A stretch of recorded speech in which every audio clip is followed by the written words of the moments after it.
Meile on öeldud, et pandeemiad on bioloogilised õnnetused, mille tekkimine võtab aastaid. Aga mis siis, kui see pole tõsi? Uued tõendid viitavad millelegi palju häirivamale.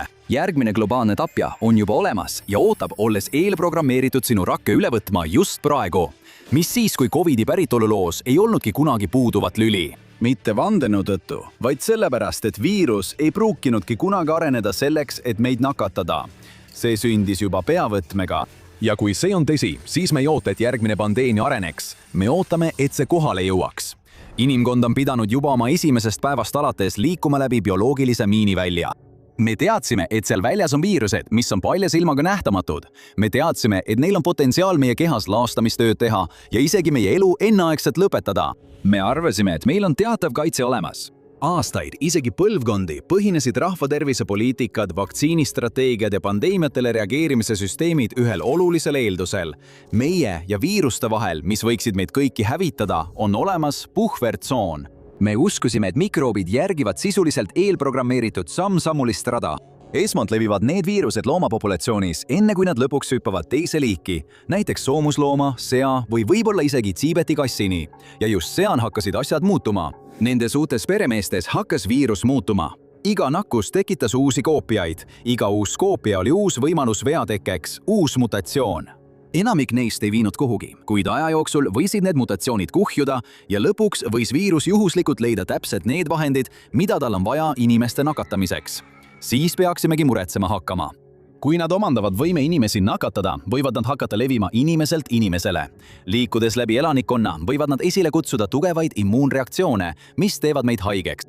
Parimal juhul tähendab see valu, palavikku ja ebamugavust. Halvimal juhul võib see maksta elusid. Teadlased nimetavad seda puhvrit liigibarjääriks. See oli arusaam, et loomade viirused ei saa lihtsalt inimestele üle kanduda. Enne hüpet arvati, et nad vajavad loomapopulatsioonides kuude, aastate või isegi aastakümnete pikkust evolutsiooni. See oli nagu võti, mida tuli veel viilida, enne kui see sobis inimese keha ainunaatsesse lukku. Ja see oli oluline. See viitas sellele, et meie ja maailma kõige ohtlikumate viiruste vahel oli vahemaa. Liigibarjäär polnud lihtsalt teaduslik mõiste, sellest sai omamoodi turvavõrk. Usuti, et meil oleks võimalus märgata viirust, mis levib loomapopulatsioonides, jälgida selle muutumist ja peatada see enne, kui see meieni jõuab. Aga mis siis, kui seda võimalust polegi kunagi olnud? Aga mis siis, kui viirus oli juba laetud ja laske valmis? Hiljutised uuringud näitavad, et evolutsiooniline tõkkemudel ei pruugi olla sugugi nii kindel, kui me arvasime. Sest kui viirused peavad meie nakatamiseks muteeruma, siis kuidas on võimalik, et ajaloo kõige surmavamad puhangud jätsid selle sammu üldse vahele? Et mõista selle bioohutuse pimedat nurka ja selle tagajärgi, peame tagasi minema ühe maa-ajaloo rängima pandeemia, Hispaania gripi juurde. Vaid 2 aastaga nakatas see umbes 1/3 maailma elanikkonnast ja tappis 10 miljoneid inimesi. See oli erakordselt surmav H1N1 gripiviiruse tüvi, mis vallandas kaose enneolematul skaalal. Järgnenud aastakümnetel töötasid teadlased selle nimel, et täpselt mõista, kuidas see juhtus. Nad jälgisid selle levikut ja töötasid välja mudeli, kuidas pandeemiad levivad. Peaaegu sajandi jooksul arvasime, et see mudel on õige. Pandeemiat kujutati aeglase katastroofina, sündmuste ahelana, mis arenes aastate, mitte kuude jooksul. Kui oleks olnud hoiatusperiood, oleks saanud tragöödiat vältida, kuid see narratiiv purunes aastatuhande vahetuse paiku. Teadlased kaevasid välja ja analüüsisid Hispaania gripiohvrite kehasid Inuiti kogukonnas Breviigis, Michiganis, Alaskal. Kehasiid oli igikeelsas ideaalselt säilinud, mis võimaldas teadlastel võtta viiruse RNA-proove. Seejärel suutsid nad tänapäevaste genoomi järjestamise tehnikate abil viiruse tõhusalt rekonstrueerida. Ja just siis avastasid nad tõe, mis kirjutas ümber kõik reeglid selle kohta, kuidas viirused toimivad. Selgus, et 1918. aasta H1N1 viirus polnud enne inimeste hulka jõudmist aastaid sigades muteerunud. Arvati, et see sai alguse lindudest pärineva linnuviirusena ning mingil hetkel arenes selles välja midagi olulist. Inimesele sobiv hemaglutiniin ehk HA-valk, mis oli juba võimeline inimese rakkudega seonduma. Teisisõnu, viirusel oli juba olemas võti, mida ta vajas inimkeha uste avamiseks. Hetkel, mil viirus metsikute lindude populatsioonist inimestesse üle kandus, ei pidanud ta läbi tegema mingit kiiret mutatsiooni. Tal ei olnud vaja paljuneda, et arendada välja tööriistu, mida ta vajas ülemaailmse pandeemia vallandamiseks. See oli looduses leitud kohe kasutusvalmis bioloogiline relv ja see läks täielikult vastuollu kõige sellega, mida teadlaskond selle viiruse kohta seni uskunud oli. See pani kahtluse alla pika hoiatusaja idee ja niinimetatud evolutsioonilise barjääri ise. Kuid iga viirus on erinev, nad muteeruvad ja liiguvad erinevalt. Seda silmas pidades jäi teadlastel üks oluline küsimus.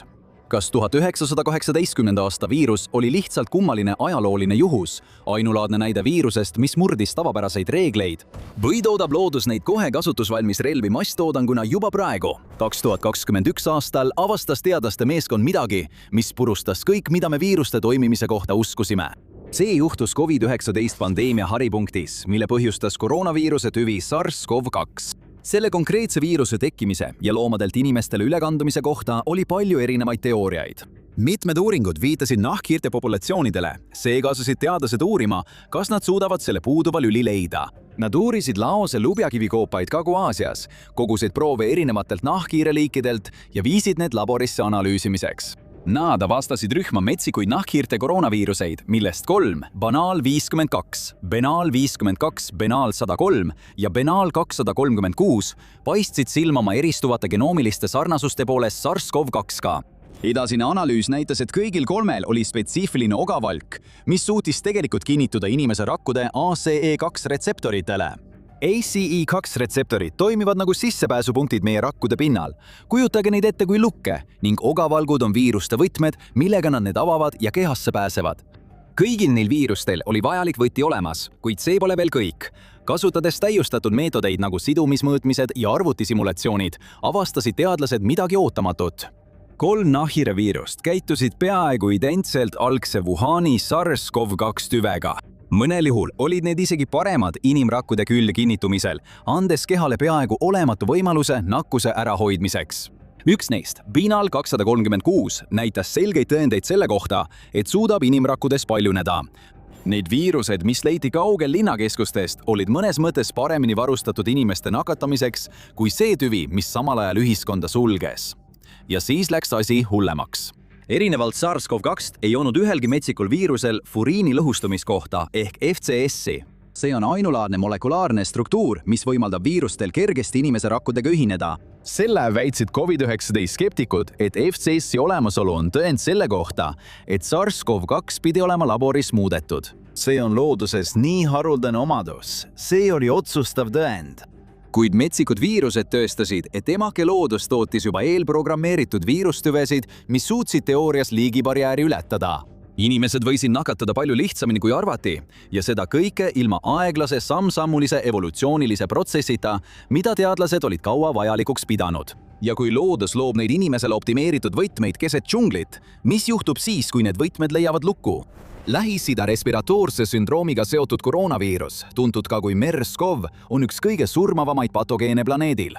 Viirus põhjustab seisundit nimega MERS ja võib tekitada erinevaid sümptomeid alates palavikust ja köhast kuni hingamisraskuste ja kõhulahtisuseni. Esimene juhtum tuvastati 2012 aastal Saudi Araabias. Sellest ajast alates on esinenud veel mitu tuhat juhtumit. Surmaga lõpeb neist umbes 35%. On olnud mitu märkimisväärset puhangut, sealhulgas üks Lõuna-Koreas 2015 aastal, kuigi enamik juhtumeid on piirdunud Araabia poolsaarega. Uuringud on näidanud, et inimesed nakatuvad tavaliselt MERS-CoV-iga kokkupuutel kaamelitega. Kui me järgime tavapäraseid epidemioloogilisi mudeleid, siis peaks nendes kaamelites leitud viirus erinema oluliselt sellest, mida leitakse surevate inimeste rakkudes. See peaks näitama selgeid tõendeid lugematutest mutatsioonidest, mis võimaldasid tal liikuda ühest liigist teise. Just need muutused võimaldasid tal inimese kehas ellu jääda. See kinnitaks vaheperemehe teooriat. Andmed aga seda ei näita. Kui teadlased kasutasid genoomi järjestamise tehnikaid, et kaardistada nii inimestelt kui ka kaamelitelt leitud MERS-CoV viiruseid, avastasid nad häiriva fakti. Need 2 on peaaegu täpselt samad. Täpsemalt öeldes on need 99,9% identsed. Need ei ole kauged sugulased, vaid bioloogilised peegelpildid. See tähendab, sellel viirusel ei ole vaja mingit õppimis- ega kohanemisperioodi, et liikuda ühelt liigilt teisele. Neid 2 ei lauta mingit tohutu kuristik, vaid tilluke peaaegu märkamatu 0,1% suurune vahe. Viirus saab lihtsalt ületada liigibarjääri, kasutades täpselt sama ülesehitust, mida ta kasutab kariloomade ja teiste loomapopulatsioonide nakatamiseks. see on täielikult toimiv, täielikult ühilduv ja võimekas sissetungija, mikroskoopiline massihävitusrelv, mis on kohanemisvõimelisem, kui me kunagi arvasime võimalikuks. Sellel on bioturvalisuse seisukohast hirmutavad tagajärjed. See avastus viitab sellele, et viroloogid võivad olla aastaid töötanud vigase teabega. Nad on otsinud valesid hoiatavaid märke, järginud ebausaldusväärseid mudeleid ja lasknud ühiskonnal poolunes järgmise bioloogilise kriisi poole triivida. Kui loomsed päritolu viirused nagu MERS-CoV on juba identsed inimestele surmavate versioonidega, siis kui palju neid veel on, mis lihtsalt ootavad, et järgmine pandeemia vallandada? 20. aastate alguseks teadsime, et on olemas viiruseid, mis võivad loomadelt inimestele levida palju kiiremini, kui me arvasime. Teadlased olid selle tõestanud nii Hispaania gripi kui ka MERS-CoV puhul, kuid paljud pidasid neid siiski eranditeks või anomaaliateks. Siis ilmus murranguline 2024. aasta uuring. See näitas, et need väidetavad anomaaliad võivad olla osa suuremast ja tõsiselt murettekitavast suundumusest. Uuringu viisid läbi Fred Hutchi vähiuuringute keskuse Bloom Labi teadlased, keda juhtis evolutsioonibioloog Jesse Bloom. See oli loodud selleks, et panna evolutsiooniline barjäärihüpotees lõplikule proovile. Nad tahtsid teada, kas viirustel on tegelikult vaja aega kohanemiseks, kui nad inimestel üle kanduvad, või on nad juba algusest peale selleks võimelised. Selleks ei keskendunud meeskond ainult ühele puhangule või viirustüvele. Selle asemel analüüsisid nad suuri genoomi andmestikke, et mõista, kuidas viirused molekulaarsel tasandil käituvad. Nad kasutasid tehnikat, mida nimetatakse süvamutatsioonide skaneerimiseks, et uurida üksikasjalikult konkreetseid viirusvalke. Nende analüüs hõlmas laia valikut viiruseid, sealhulgas gripiviirust, SARS-CoV-2, HIV ja Zika viirust. See võimaldas neil kaardistada, kuidas tuhanded võimalikud mutatsioonid võivad mõjutada viiruse võimet antikehadest kõrvale hiilida ja rakke nakatada. Kõigepealt pidid teadlased looma niinimetatud pseudoviiruse. Need olid ohutud päris patogeenide versioonid, mis suutsid rakkudesse siseneda, kuid ei olnud võimelised paljunema. See kõrvaldas mitmed riskid, mis kaasnevad elusate, ohtlike viirusetüvedega töötamisel. Seejärel suutsid nad viirusevalke geneetiliselt muuta, et tekitada omaenda mutatsioone. See oli sarnane sellele, kuidas viiruserakk võib muutuda või kohaneda, et suurendada oma nakkavust ja ellujäämisvõimet erinevates peremeestes ja keskkondades. Seejärel testiti variante ning teadlased mõõtsid, kui hästi need antikehadele vastu pidasid ja kui tugevalt nad peremeesrakkude külge kinnitusid. Andmed viitasid ühes suunas. Mõned inimkonna ajaloo surmavaima pandeemiad ei vajanud oma esialgse puhangu ajal üldse kohanemisaega. Teisisõnu, kui need tüved esmakordselt inimeste hulka jõudsid, ei pidanud nad kohe arenema, et muutuda tõhusamaks meie nakatamisel või immuunsüsteemi vältimisel.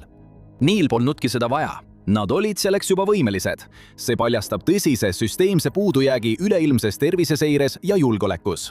Teadlaste kogukonnad ja viroloogia algatused nagu USAID Predicts programm on uskunud, et me peaksime otsima looduses viiruseid, mis hakkavad omandama inimesele omaseid omadusi. Neid, mis võiksid sillutada teed laialdastele nakkustele. Samal ajal on laiaperemehelisi viiruseid, mis suudavad nakatada mitut liiki, ajalooliselt peetud väiksemaks riskiks. Seda seetõttu, et need ei tundu olevat kohandatud inimestevaheliseks levikuks. See uurimus on need uskumused pea peale pööranud. See viitab sellele, et kui viirus hakkab omandama inimesele omaseid omadusi, on juba liiga hilja. Pandeemia on juba alanud. Uuring näis viitavat, et looduses võib praegu olla mitmeid viiruseid, mis lihtsalt ootavad, et inimperemees tuleks. Ainus tegur, mis näis inimkonna kasuks töötavat, oli see, et need viirusetüved olid piiratud piirkondadesse, mis asusid kaugel inimeste asulatest. Need näisid eksisteerivad peamiselt džunglites, koobastes ja teistes kaugemates ökosüsteemides. Kui see oli tõsi, siis see selgitas, miks ülemaailmsed pandeemiad on näiliselt olnud vaid kord sajandis toimuv sündmus. Inimesed lihtsalt ei puutunud nende viirustega kokku. Evolutsiooniline tõkkemudel võis olla purustatud, kuid näib, et on tekkinud uus geograafiline tõke. Tegelik füüsiline kaugus inimeste populatsioonide ja nakatunud loomade vahel aitab meil suhteliselt turvaliselt püsida. See oli teooria. Teadlased tegid veel ühe hirmutava avastuse, mis sundis teadlaskond oma arusaamu viiruste bioloogiast uuesti läbi vaatama. Nad avastasid, et inimesed puutuvad tegelikult selliste viirustega kokku kogu aeg. Viidi läbi uuring, milles osales peaaegu 700 inimest Myanmari maapiirkondadest. Neid uuriti sarbekoviiruste tunnuste suhtes. Need on teatud tüüpi koroonaviirused, mis nakatavad peamiselt nahkhiiri ja millel on potentsiaal kanduda üle inimestele. Uuringus selgus, et 12,1% inimestest oli nende viiruste vastu antikehad. See tähendas, et nad olid nendega mingil hetkel minevikus kokku puutunud. Inimesed, kes töötasid välitingimustes või puutusid kokku töötlemata materjalidega, olid oluliselt tõenäolisemad positiivse testitulemusega. see hõlmas selliseid tegevusi nagu metsaraie, jahipidamine ja metsaandide korjamine. See oli oluline amastus. Keskmiselt on nendes maailma piirkondades üle 10 inimesest nakatunud metsikute viirustega.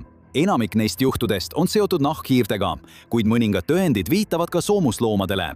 Aga kui vaadata nende samade piirkondade ametlikke rahvatervise andmeid, siis suuri haiguspuhanguid sealt ei leia. Pole ootamatuid hüppeid ebatüüpilistes nakkustes, pole äkilisi sulgemisi ega karantiine, kuid kõik vihjed on olemas. Need on peidetud nende inimeste verre. Need vihjed on nende vaiksete relvakatsetuste jäänused, mida pole veel täielikult vallandatud. Vanu seletusi selle kohta, kuidas viirused toimivad, on selleks ajaks täielikult hävitatud.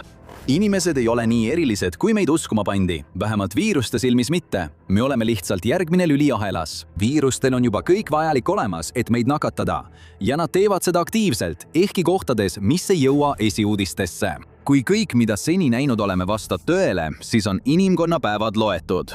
Tõendid viitavad sellele, et inimkond on olnud õnnega koos, et on siiani ellu jäänud, arvestades, kui palju potentsiaalselt surmavaid viiruseid looduses ringleb. Õnneks on üks asi, mis on kogu selle aja meie kasuks töötanud. Meie viimane kaitseliin. Bioloogiline kaitsemehhanism, mis on aidanud inimkonnal põlvkondade kaupa ellu jääda, võimaldades meil üle elada pandeemiad, mis tapsid 10 miljoneid inimesi. Seda nimetatakse interferooni vastuseks ja see toimib nagu keha sisse ehitatud tulemüür. Kui inimesele kohandunud viirus siseneb kehasse, näitavad andmed, et tal pole mingit raskust retseptoritega seondumisel ja rakkudesse tungimisel. Tal on juba olemas võti, mida ta vajab nende bioloogiliste lukkude avamiseks. See on lihtne osa, sest kohe kui see kehasse siseneb, algab midagi muud. Nähtamatu taimer hakkab tiksuma. Kui viirus ei liigu piisavalt kiiresti, ei saa ta vabalt paljuneda ega levida. Selle asemel hävitatakse ta mõne tunni jooksul. Siin tulebki mängu interferooni vastus.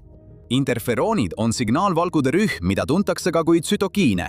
Neid toodab organism vastusena võõraste mikroobide nagu viiruste ja bakterite olemasolule. Nagu nende nimi viitab, on interferoonid loodud selleks, et sekkuda nende sissetungijate tegevusse.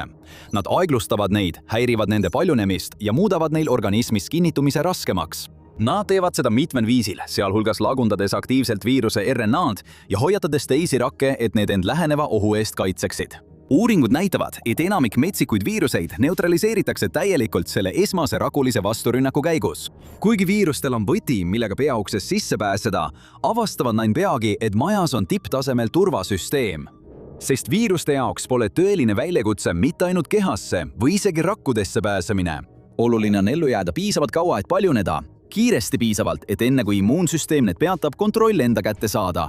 See on ainus asi, mis päästab meid pidevast pandeemia hädaolukorrast. Hoiatusaken sõltub viirusest endast. Mõned viirused muteeruvad kiiresti, võimaldades neil nõrgestada või vältida interferooni vastuseid.